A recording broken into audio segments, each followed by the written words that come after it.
I like that they do that, because sometimes being an Aussie, I'd tell something crusty or naughty that I'd rather wasn't recorded. Oh yeah, I've told some. You know, my autobiography will be published when I'm dead.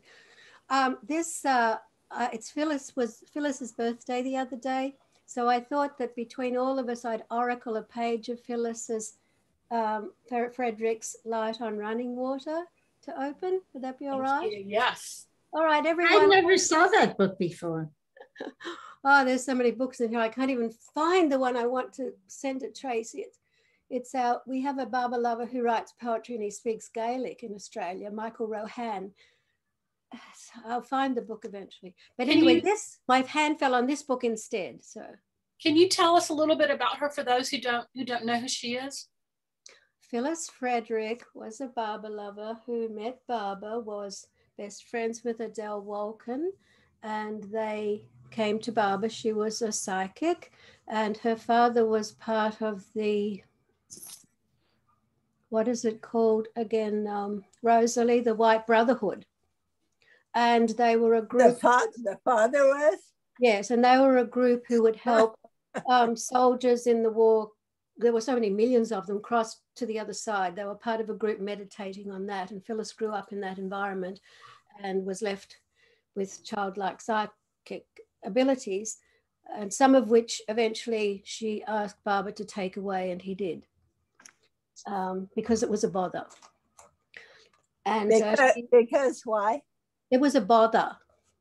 It was difficult for her. Well, yeah, she couldn't walk past a block of flats, and there's the married couple and their former lives, and goodness knows what. It was very confusing. So that's how she put it. I have to add here that during the war, whatever the hierarchy would astral travel her to the battlefield, she was a paramedic. Mm-hmm. And she'd have to tell them, your body is no more. You have to go on to the soldiers. But then she'd have to come back and do a full-time job. That's when go to work, right? Yeah. As crazy as this story may sound to some of you, I actually know people that have done this work. And they were very serious, grounded, scientific, articulate, had money in the bank kind of people. Just for those of you who are like, what the heck are we talking about? I actually know people who've done this. And Phyllis had a very practical side, and of course she was one of the great people with Mattel Toys, and another psychic came to Baba through her, and two psychic people were drawn to her. But anyway, then she had the Washington group. Eventually she came to LA and started the Los Angeles, amazing Meher Abode Los Angeles group. And she has a poetry book. Yeah. So I shall all concentrate on our darling Phyllis, Auntie, who gave us so much, and we shall Vatame Baba Ki Jai. Your say, Phyllis. Oh, it's a nice one, I think. Oops, all bits of Phyllis falling out of it too. From Light on Running Water, a collection of poems by Filis Frederick, page 49, opened itself. 3 thoughts on crystal. What disciples I have. A handful of harsh crystals. My palm cut, and the thin red line, my jagged path. Number 2, we are his crystals, growing slowly toward him. We create the rock rose, the world rose. Number 3, how different his Kristallnacht, smashing all walls, identities, separations to singing light. Go to his wedding in white, or go to it in holy red, or dark cloak of inner delight, or dun. Go to his wedding in white, or any color, but run, run, run.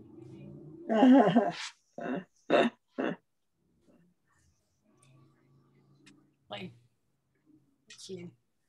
Oh, I'm not done. Sorry, Phyllis. 51. Or on gems I trod, on bath to God, kicked diamonds away like useless sod. Pain, hard pain, driving up through my heels as I run up his hill. Then suddenly, why? Musk flowers shoot out everywhere. They knock twice on the temple door, once for love, once for hate. The third time cry, I'm late, I'm late. He weds us and he leaves us like broken glass in the sun. The color of dreams, scattered, unfused. Somehow we wink back the sparkling joke. Universe is noise, but as you go towards God, it becomes music. Nice. And then I noticed the next chapter is called music, so I better read that before I go to bed tonight. If anyone happens to have some sound in their room, if you can silence if you can put yourself on mute. I think I can hear somebody's something. I think it's that other person in there watching. It's from your end. Sorry. Yeah. Yeah, it's her watching Monsters Inc., which I have to say is the most adorable movie. I cry every time I go. Okay. Well, just put yourself on mute, dear, because we can hear it. Thank you. Jay Baba. Who would like to read something? Miss Diane. Hi, everybody. So hold on, I've got to find it now. I was, as I was working today, I was listening to a recording, I think, of Effort and Grace or Late Night, one of Jeff's things. And he read what he said was Rumi's last poem. So I thought, ooh, bitchin', that would be a really good thing to read today. So I wrote him and he literally just got it to me. He said, you know, I think I got it in time for the poetry thing. So through love, all that is cold. Sorry, let me start again. Through love, all that is cold becomes warm-hearted. In love's light, hard stones soften and melt. Do not be harsh with his lovers for their abnormalities. The wine of love has made them mad and impudent. And then he wrote, the word impudent has gone out of vogue and very few people know its meaning today. I would translate it as ill-mannered, not following convention really. Yeah, impudent. Yeah. Impudent. I pronounced it totally wrong. No, Jeff pronounced it entirely wrong, and it was impudent, and he threw himself off. It's National Learn a New Word Day. It's a great word. I'm so glad you brought that. I'm so glad you read that poem. It's a great word. And you're right, it's not a word you hear very often. I love that word. But you pronounce it impudent? I pronounce it impudent. And I think I thought it sounded like, you know, like impotent. So I went the other direction. Right. Well, it is impudent. It's impudent. And the prime example of impudent would be Pinocchio. He's impudent. Yeah, good example. Yeah. Yeah. Thank you, Diane. That was lovely. Also, Pinocchio. Can you read it again, Diane? Yeah, sure. And who is the translator? Do we know who translated it? No. Jeff Wolverton. I'm just kidding. Through love, all that is cold becomes warm-hearted. In love's light, hard stones soften and melt. Do not be harsh with his lovers for their abnormalities. The wine of love has made them mad and impudent. Yeah.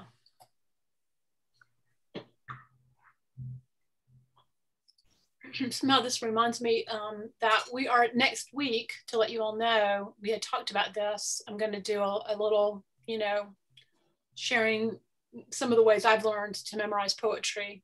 And Tina, I'm hoping to have time to call you and see if you've got time. I know you teach a class, so you might not have time to collaborate on that, but if you could maybe just share just something, you know. The class is right after this class, so that's why I leave early. Right. Well, maybe like the first 5 minutes you could share something about, because I know you do a lot of monologues and you do, you know. I mean, it's different for different people. Yeah. Yes. So anyway, I'm happy to do that because, you know, that kind of poem that Diane just read is a perfect poem. If you've not memorized the poem, it's a perfect poem to start with because it's short, it's meaningful. It would be an easy one to start with. So, and it's got the kicker of being his last poem. Yes, and words that no one can pronounce. So, if it's his last poem. If it's his last poem, it was a long time ago, right? It's obviously it's a question. Right? Jeff says it so. If Jeff says it, then it's got to, you know, right. We're going with it. It's got a ring to it if Jeff says it. He's taken a. So bring a favorite poem that you really love with you next week, and we could work on it. And they're just great techniques, very simple techniques, but very useful to support you in that if you'd like to learn how to do that, which I think is quite strong to do. Who would like to read something? I know our friend Telly has something, because he always does. Yeah. Well, Angela keeps posting things that people read in the morning arty. So when it's poetry, I usually stash it away in a folder under poetry. So someone read this recently called Love Does That. All day long, a little burro labors, sometimes with heavy loads on her back, and sometimes just with worries about things that bother only burros. And worries, as we know, can be more exhausting than physical labor. Once in a while, a kind monk comes to her stable and brings a pear. But more than that, he looks into the burro's eyes and touches her ears. And for a few seconds, the burro is free and even seems to laugh, because love does that. Love frees. Meister Eckhart. Was that a Daniel Lindinsky translation? It says it's love poems from God. So is that Daniel Lindinsky? That's Daniel Lindinsky. Yeah. Okay. It had his signature all over it. What would that be? What are the call outs? Signature. Well, if you read any of Daniel's work, I guess the one he's most famous for is The Gift, which is just fabulous. There's a way of using the words, and there's a way of phrasing.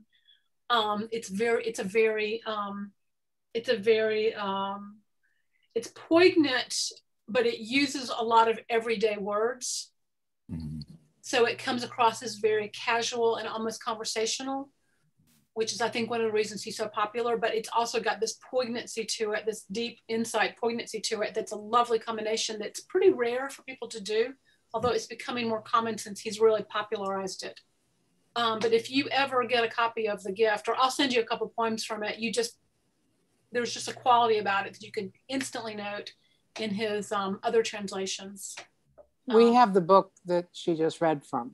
We have that one. Yeah. I'm pretty sure. Yeah. Well, so here's an interesting exercise. Read 2 or 3 poems from every single one of those poets, and you will notice that they all sound somehow oddly similar. And that's because they're in his voice. It went through the lens of his translation, which is why his work is so controversial. It's exactly why his work is so controversial, because his work is not literal. Which I'm sort of like, okay, it's not literal, but I mean, for serious poets, that's a transgression. So I can see both sides of that. Paul Smith, famous Paul Smith, is exactly the same. It's transliteral. He doesn't read any Persian, so it's done. It's done these days. Yes, well, I mean, Coleman Barks doesn't read Farsi, but he is very literal in his translations, and he's gone to Afghanistan, and he's gone to Iran, he's gone to lots of countries and read Rumi, and he wasn't stoned to death because I like them. So most translators from, you know, a language like that are not reading from the original. They're working with someone. Like this Rumi, it says that it's Coleman Barks, but with John Moyne. Yes. Yeah. How do you pronounce his name? M-O-Y-N-E? Yeah, Moyne. All of Coleman Barks' books will say that, every single one, translated by Coleman Barks. But if you open it, the person who has translated it directly from the Farsi will have their name in the biography. Yeah. So what did he do to it? What did Coleman Barks do to it? Yeah. He took the literal translation, and then he found words and phrases that were more poetic and sounded better to the ear and had more of a flow. That's what he did to it. And it's a very difficult job. You know, I think we were talking about this several months ago, that Coleman Barks' first book took him 7 years. He worked on it an hour a day for 7 years. And then they versify too. You know, some of them put rhymes or add a rhyming end line, like is done in Persian, and they take liberties, but they have to, because that word would be 400 words in English, you know, so they try to bring it down to one word. Yeah.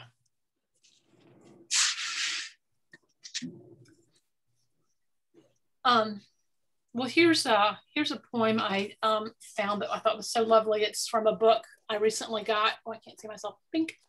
Well, I can't see myself. I'm hoping you can see this. It's a book about African-American poetry. Quite wonderful. This is a poet named Amiri Baraka. Yeah, Leroy Jones. Yeah. Oh my gosh, do you know this poet? Yeah, well, it used to be Leroy Jones who wrote plays.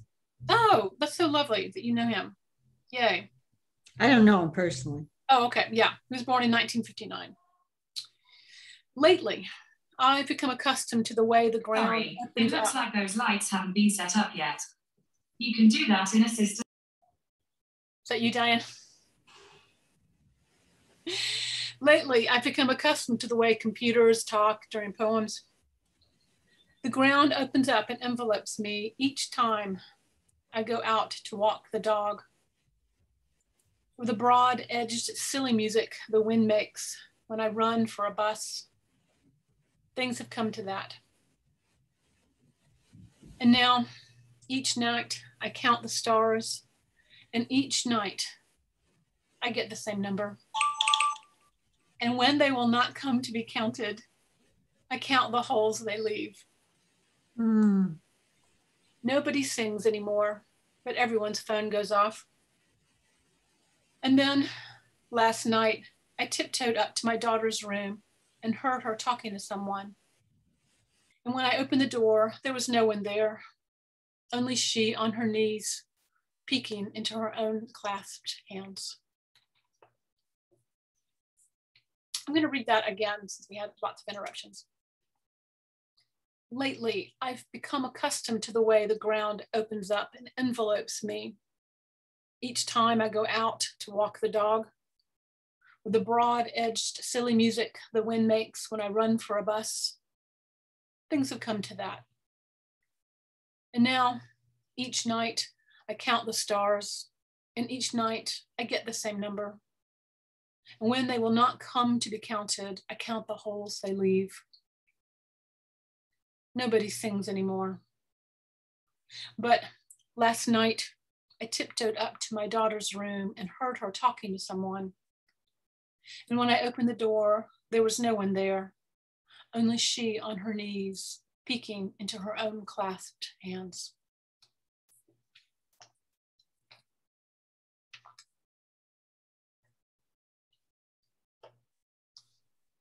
Read some more from that. Prayer. Mm-hmm. Yeah. Can you read another one, Tracey?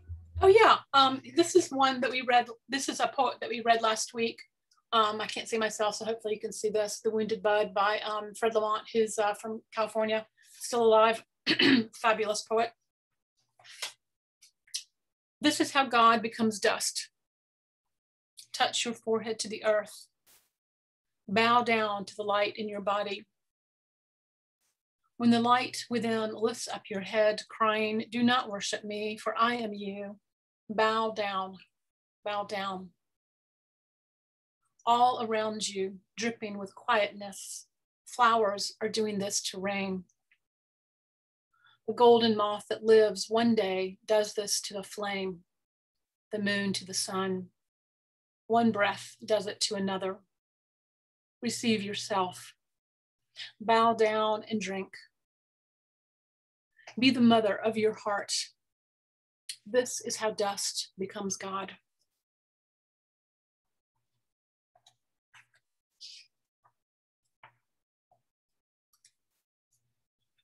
I'm going to read one more of his poems.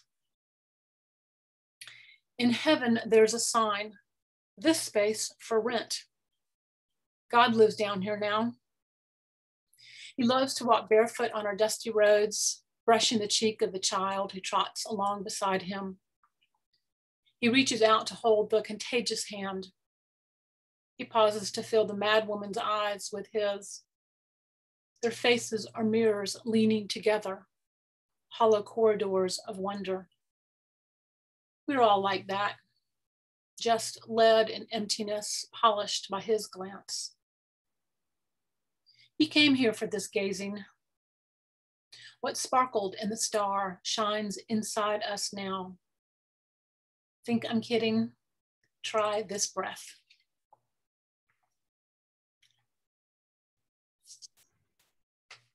Can I just key his name in so when I save the chat, I've got his name? Oh yeah, it's Fred Lamont, and it's from, he's got several books out, but this one's called The Wounded Bud.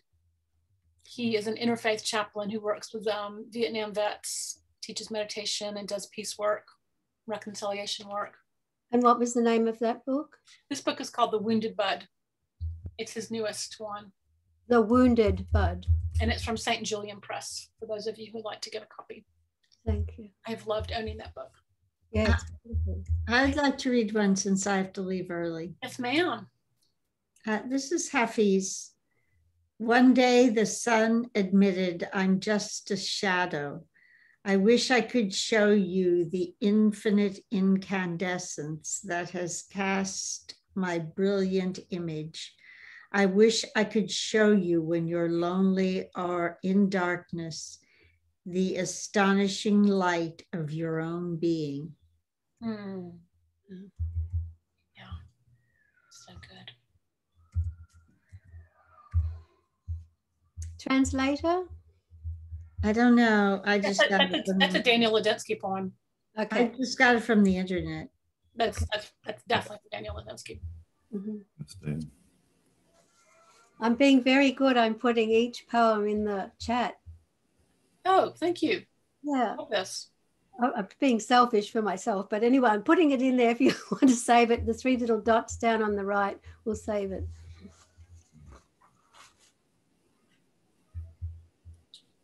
This is a poem I wrote not too long ago. I think I read the early version of it a couple of weeks ago. I can't remember, but I've rewritten it. So anyway, it's called Finally. There is a song just beyond the spiral of the ear, like an invisible bridge, like the sound of rustling in a dark bush. You, for me, are that bridge. When I raise your fragrant hands to my lips, I am rendered speechless. You are the body in between the beating wings. You seem at once a doorway and the journey itself. And I have reason to believe that underneath your skin is so much love that a body can almost not bear to hold it. The way light must spill out of a cup. The way God finally gets hold of us and pours himself more and more into the open, yielding spaces of our lives, where the holy rustling feathers can finally be heard. Beautiful. I'd like to now continue a Tracey Schmidt poem I just oracled. What? Roofline. You have a copy of my book? Of course, dear. I was at your concert singing with Krishnakant. Roofline. When I was young, I would lie in bed watching the sky ceiling, knowing there were 100 worlds up there where we all come from. And I would silently speak, saying, I know you are busy with wars and famines and presidents and kings, but if you would come and take me to my people, I would be very appreciative. I knew by the way the stars circled and swirled, I was heard.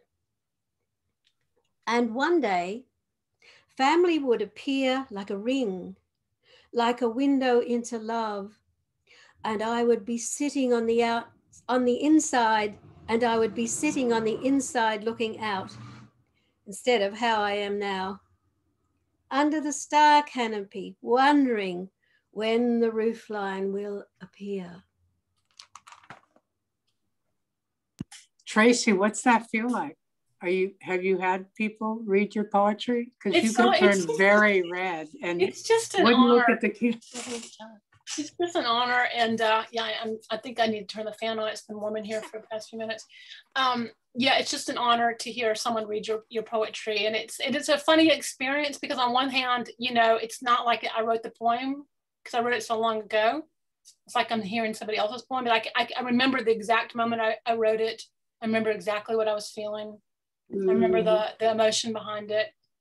And in fact, when I was, this is one of the great things about poetry. I have to tell you the story that when I was writing at the center, you know, because a client gave me the money to take a sabbatical to go to the center and spend 6 weeks there. I, you know, just thought I was writing these crazy poems that were so unique to me and that nobody would, you know, I wasn't sure anyone could relate to them. But I have had so many people walk up to me after I've read that poem and say, how did you know I had that exact same experience? Because I did this as a child for years. I would have these conversations with God while I was lying in bed at night saying, seriously, dude, you dropped me off at the wrong house. I don't know who these people are I'm living with, but I don't want to live here with them. And you have got to come get me and take me to my people because I do not belong here. And I was serious about that. I was dead serious. And he did. When I was 21 years old, I met a 61-year-old Dutch homeopathic physician who was in the resistance in World War II. And she said, you are the daughter I have always wanted. I said, you are the mother I've been looking for. And we adopted each other. And I am quite certain that she was at the East-West Gathering in India with Mir Baba, although we never talked about it because she died too many years before I knew who Mir Baba was. But she went to India for several years. So yeah, you know, I know you all know this, but just as a reminder, prayer is always answered. Just is always answered. Well, as Tracey Schmidt said, it's me. It's me, I said. But the beloved cried and cried until I relented, and now I see it's us. It's us who created this poem. This memory box, which holds love jewels for the beloved from my heart. We dance on the page now. He turns the pages, a twinkle in his eye.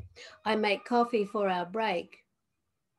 And so it goes, this broken heart, like a rock split in two, waiting for the beloved to repair and to write on. Thank you, Rainey. That's lovely. Thank you.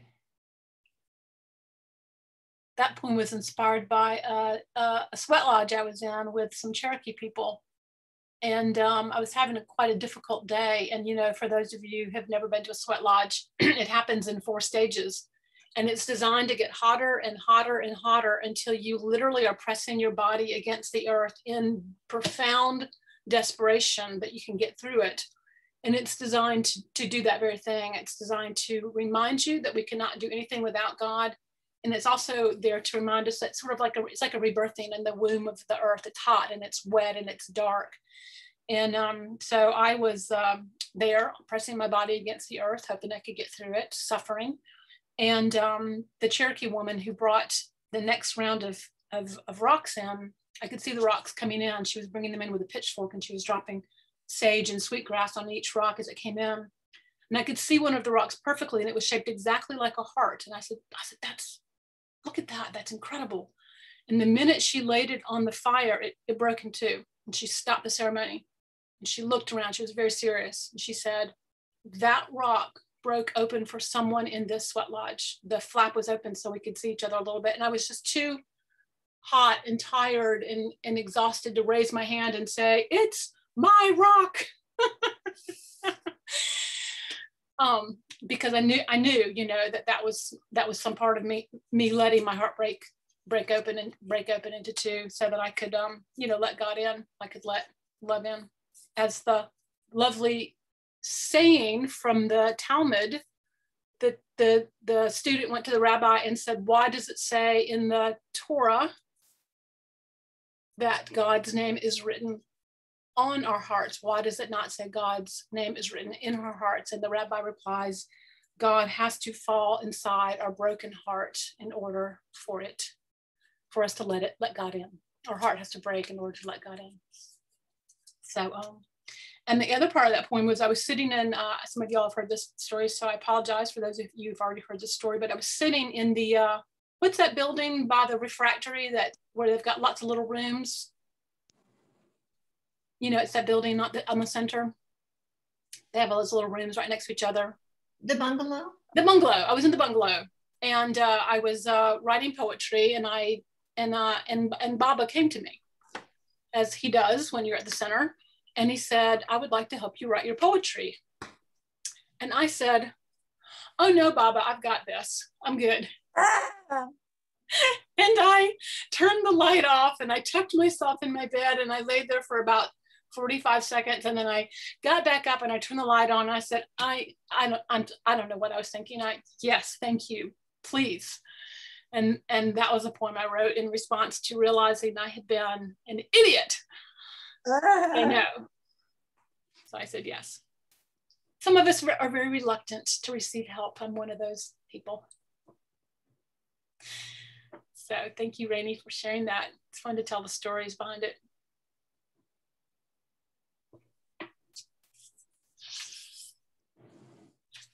Who would like to read something?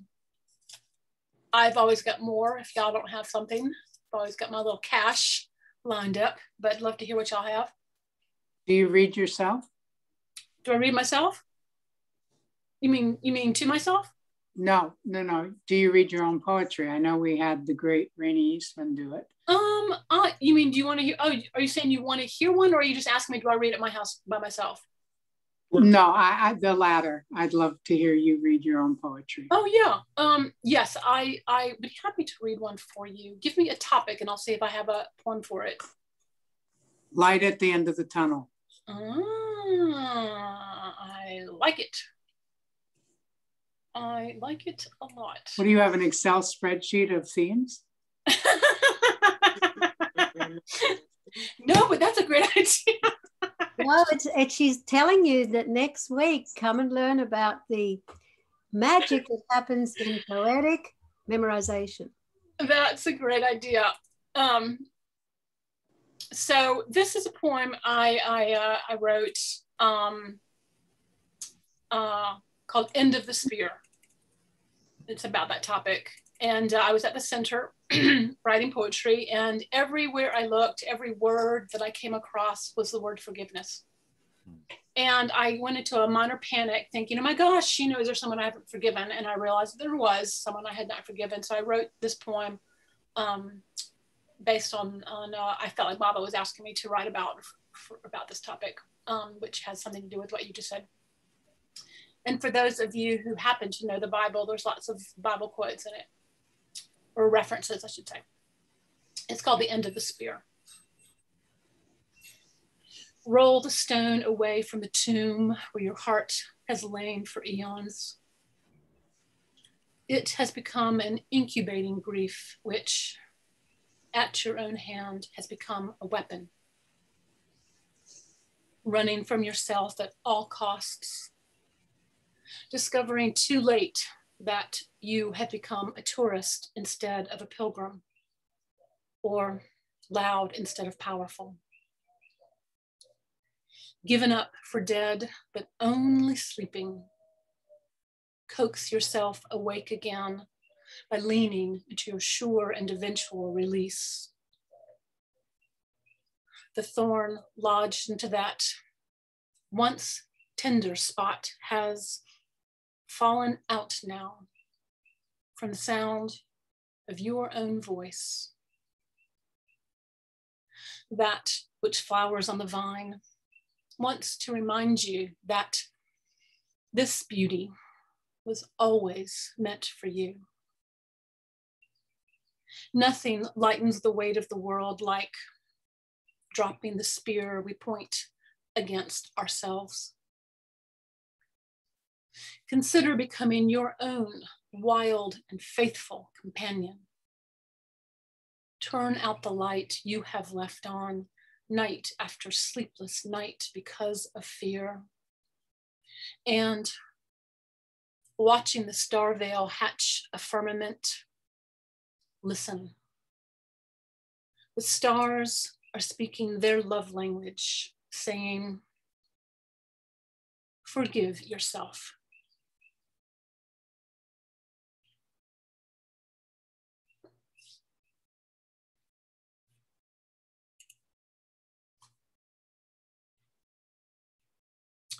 So that poem, I have to tell you, was inspired by my neighbor.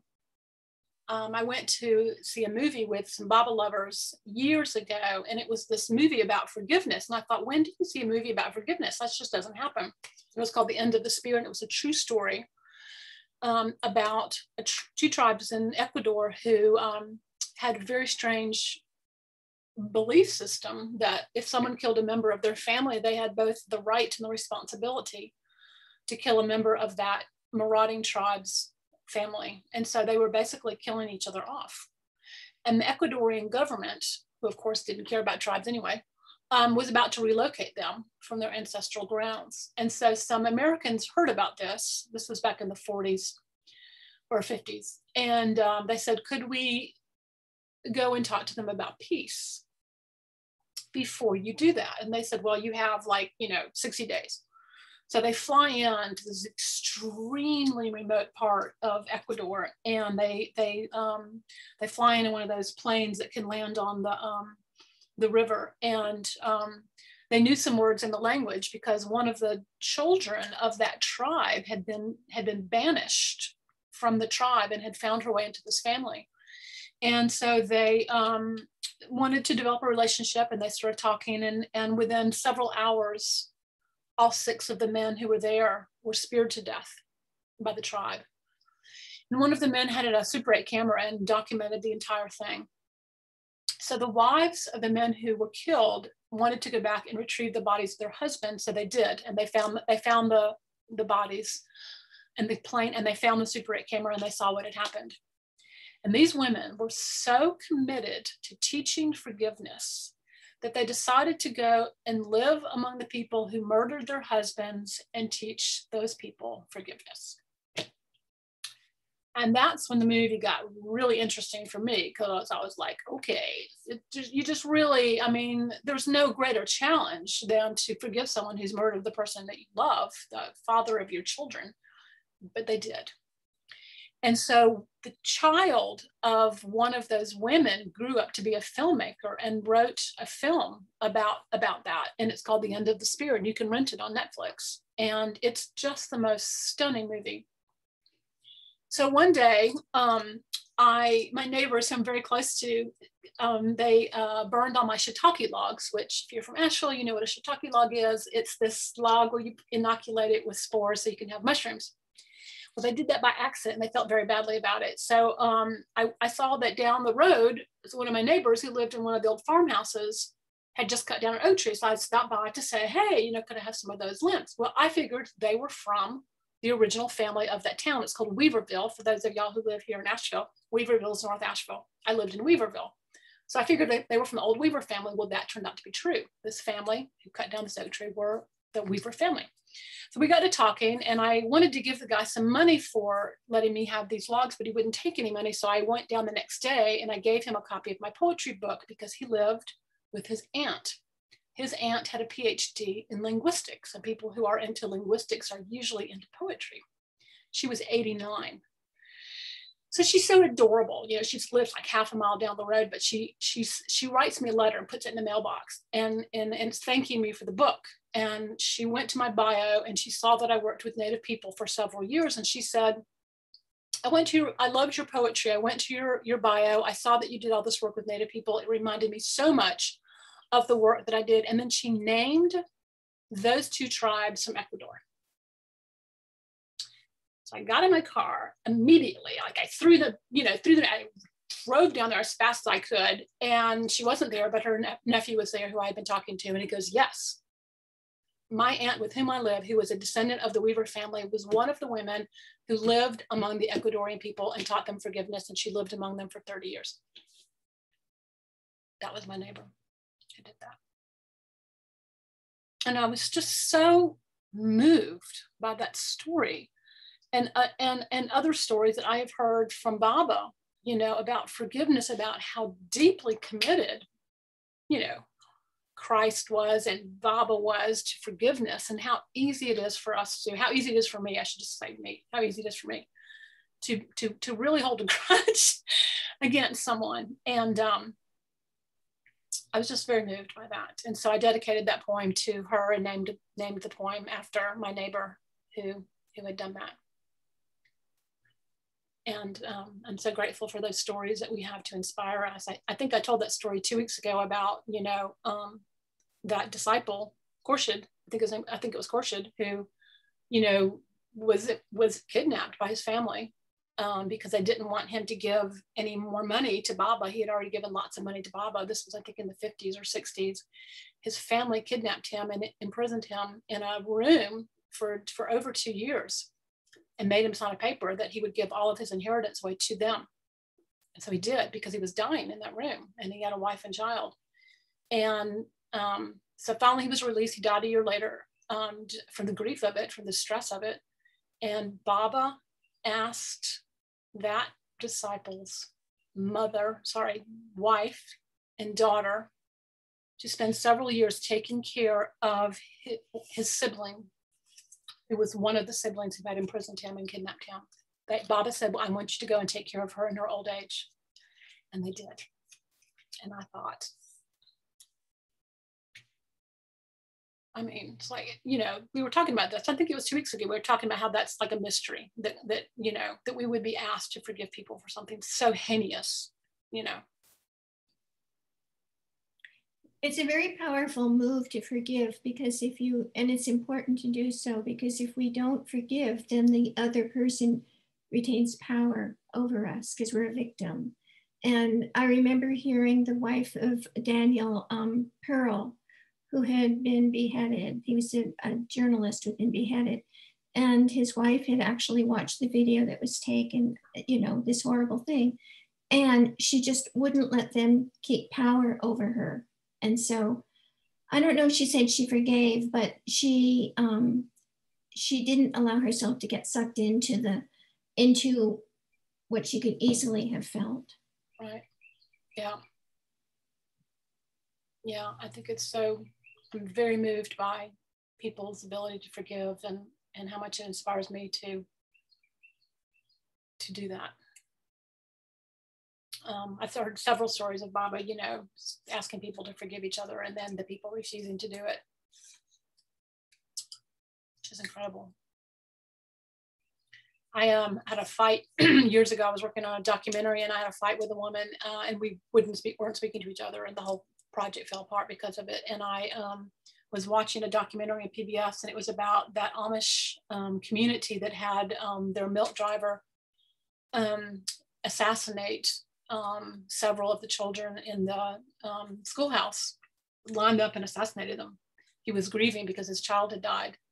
And, you know, it was just this horrific story about how they trusted their milkman and how he came onto their property and did this. And it was just about what happened. And they said that in the documentary, they said, after the mothers of the children who had been murdered grieved their children, the next thing they did was go to the mother of the milkman who had committed suicide after he killed those children.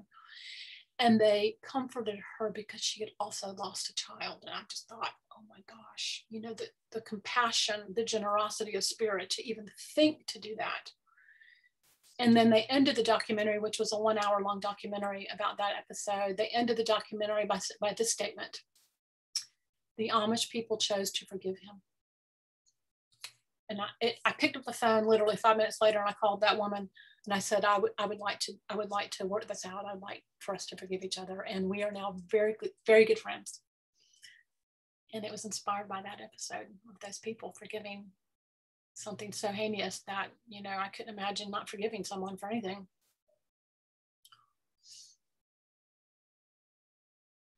After the Holocaust, the Jewish slogan was, forgive but never forget. Yeah, that's a good one. Yeah. And I know Laurent has a whole workshop and book on forgiveness. Right.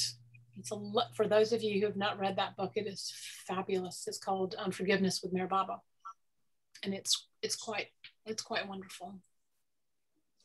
And I was telling this to Diane, I won't tell the whole story, but Laurent had the biggest travesty of his life happen to him while he was writing the book on forgiveness.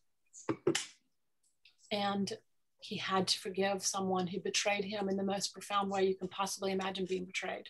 He had to forgive that person because he knew that he could not write a book on forgiveness and not forgive someone who had, even in this situation, betrayed him in unthinkable ways. And he did. So it's a book of great spirit and great heart. Highly recommend. So that was beyond. I know he had trouble forgiving his father for committing suicide.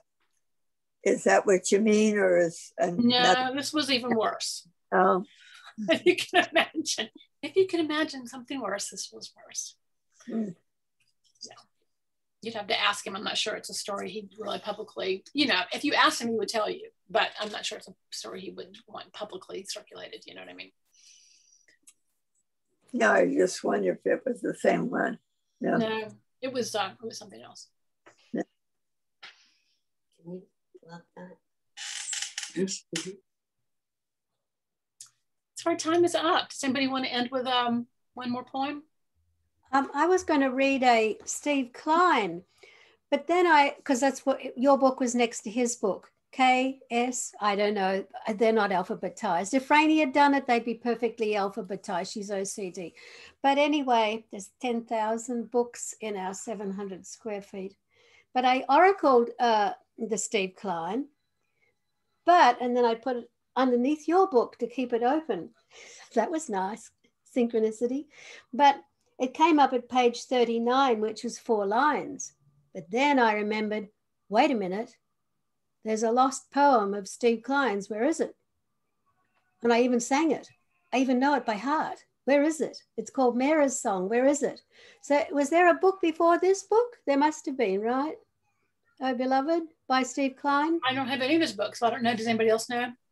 I think there must have been a book before this book because when Frances saw Steve Klein's book, it was a very early book. Yeah, there must be, because this is 83.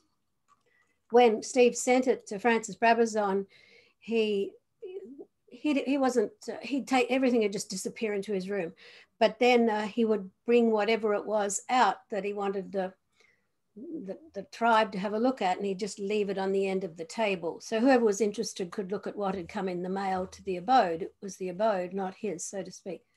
And he put it down, and 3 of us were cooking the dinner for everyone. And he said, at last, a poet amongst the young ones. And I think Bob Welsh might have gone over it and picked a poem out of it for a song, and it's Mara's Song. But it has a line in it I love, but it's 4 verses. Do we have time, seeing as I found it?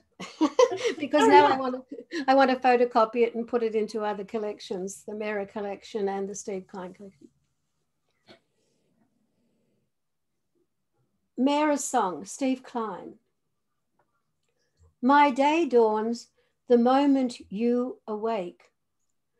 All sleep is gone like the night dissolves into day. But still I pray that you take from me what little sleep I steal, lest it rob me of time lived for your sake. My world extends no further than your form. Its boundary ends in dust that clings to your feet. My life's complete in every breath you draw. Each time you frown, I die. But in your smile, I am reborn. My lifeline is etched upon your palm. My lifeline is etched upon your palm. Its whole design is yours for you to recreate. I do not wait on you in hopes of gain. I have no choice. You are the ocean and I a grain of sand. My sun sets the moment you depart. My grief begets the night so devoid of bliss, except for this, the sweet memory of you, O moon of love, that is rising in splendor now in my heart.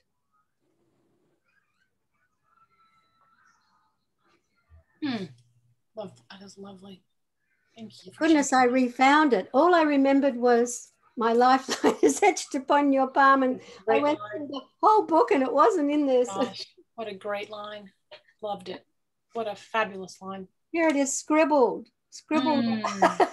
Thank goodness I found it. Yeah, thank you. That makes me want to get one of his books. I actually don't own any of his work.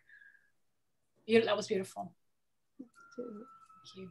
There's on Baba Zoom, they did a reading of his poetry about 2 weeks ago.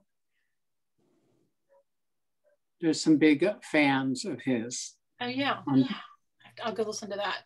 I have to hear some more. Well, thank you everybody for coming tonight. Bring a poem, a short poem that you love, or just one that you like. If you don't have one that you love that's short. Thank you, Rainey. I appreciate that. Thank you. Thank you. I love this cover. Thank you. That's an actual real photograph. It happened just like that of me with my white turtle dove. Believe it or not, it's not retouched in any way. Isn't that incredible? I knew that bird so well. I knew that if I kept my face calm and I had him on my hand, and if you do like this, I'll bring him onto Zoom one day. If you do like this with my bird, he'll fly. And it's incredible the way it worked out. Beautiful. Thank you. Amazon or through you? You can get one through me, or you can get one through Amazon. I will tell you, and this is not for my benefit so much as it is for the benefit of other authors. If you can order a book from an author from their website, typically they get, a third of the money goes to them, maybe half. If you order it from Amazon, they're lucky to see $1. So it really makes a difference. It really makes a difference to authors. It's a big deal right now. People don't really talk about it very much, but a lot of authors are struggling today because of Amazon. So it's great if you can, get it from that person's website or from the publisher's website instead of going to Amazon. And there's several really great, I now do not buy books from Amazon. I buy from Goodreads or from Albus or ABE Books. I just make a point to give my money to somebody else because Amazon is not known for treating their employees very well, and they're putting people out of business, and it just really doesn't feel right to me. So yeah, TraceySchmidt.com, or you can just call me because you have my number. Yeah, my husband's book, Guzzles for the Friend, I think it sold like 12 of them. It's like really hot on the list. And he got a check for $4.21. Right? Yeah. It's actually a problem. You just don't hear people talk about it unless you hang out with authors. Yeah. That's horrible. It is horrible. Yeah. Good that we have alternatives. There are several great websites you can go to that are just great alternatives if you want to order online, which you're going to do. Well, it's funny because I asked a poet a couple months ago where I could get his poetry, and he told me he referred me to Amazon. Yeah, that's why I asked you. Most poets, they don't want to be bothered having to ship stuff, and you've got to maintain a website, and you have to have, it's work. So it's easier just to put it on Amazon. Yeah. Thank you everybody for coming. Great session, and Jai Baba, and blessings to your week. If you're like me, it's been a heavy week. So hopefully it will have some wings with it. And look forward to seeing you next week. Bring a short poem if you'd like to. Thank you for all your literary knowledge too. It's wonderful, wonderful enhancement.